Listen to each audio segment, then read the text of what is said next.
నాకు ఈ అవకాశం ఇచ్చిన పాస్టర్ గారికి, సిఆర్ గారికి, సంఘ పెద్దలకు నా వందనాలు.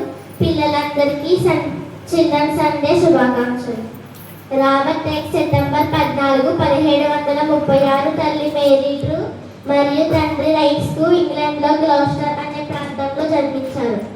రాబర్ట్ తన చిన్నతనంలోనే బాప్తిసం పొంది దేవుని బిడ్డగా ఎదుగుతూ ప్రింటింగ్ ప్రెస్లో తన తండ్రికి సహాయకుడిగా ఉంటూ 1767 డిసెంబర్ 23న ఎంట్రీను వివాహం చేసుకున్నారు. ఇతనికి 3 కుమారులు, 7 కుమార్తెలు ఉన్నారు. ఒక సాయంత్రం రాబర్ట్ తన తోటమాలిని వెతుక్కుంటూ సెయింట్ క్యాథరిన్స్ అనే వీధిలో నడుస్తున్నాడు. అక్కడ రాబర్ట్ కొంతమంది పిల్లలను చూశాడు. వారు చింపిరి గుడ్డలతో ఉన్నారు. ఇంతలో అక్కడ 2 పిల్లలు గొడవపడి కొట్టుకుంటున్నారు. అక్కడ చాలా మంది జనం ఉన్నారు. అది చూసి రాబర్ట్ తన తోటమాలి భార్యతో ఎవరి పిల్లలు అని అడిగారు. వారు తెల్లబానిసని ఆమె జవాబునిచ్చింది. వారు రోజుకు 12 గంటలు మిల్లుల్లో లేదా మిఠాయి షాపులో పని చేసుకుంటారు.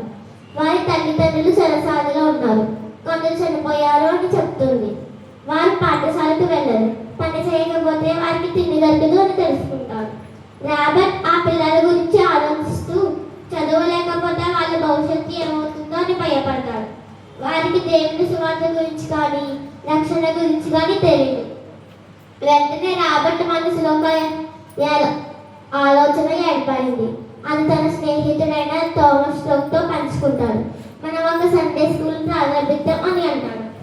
మనం వారికి చదవడం, రాయడం నేర్పించి మిగతా సమయం బైబిల్ గురించి బోధించాలి.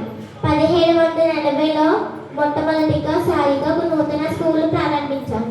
ఆదివారం పిల్లలు వస్తారని ఆసక్తిగా ఎదురుచూస్తున్నారు. కొందరు మాత్రమే వచ్చారు. కారణం ఏంటి కనుక్కుంటే అప్పుడు తెలిసింది. పిల్లల బట్టలు మాసిపోయి చిరిగిపోయి ఉన్నాయి, అందుకే రాలేదు అని అర్థమైంది.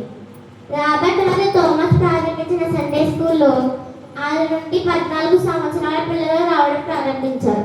పిల్లలు ఇదివరకులాగా దొంగతనాలు, గొడవలు లాంటి చేయడం మానేశారు.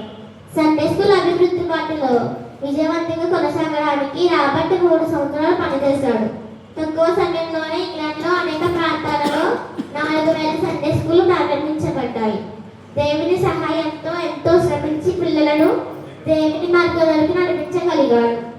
ఇలా తన పిల్లల నిమిత్తం ఎంతో సేవ చేసి 1811 ఏప్రిల్ 5న ప్రభు పిలుపునందుకున్నారు. ప్రపంచంలోనే మొట్టమొదటిగా సండే స్కూల్ ప్రారంభించి రాబర్ట్ రైట్స్ తన మరణించే నాటికి 12,50,000 మంది పిల్లలను రక్షణలోకి నడిపించగలిగాడు. నీతి మార్గం నడుచుకున్నట్లు ఎవరు అనేకులను త్రిప్పుదరో వారు నక్షత్రం వలె నిరంతరము ప్రకాశించెదరు.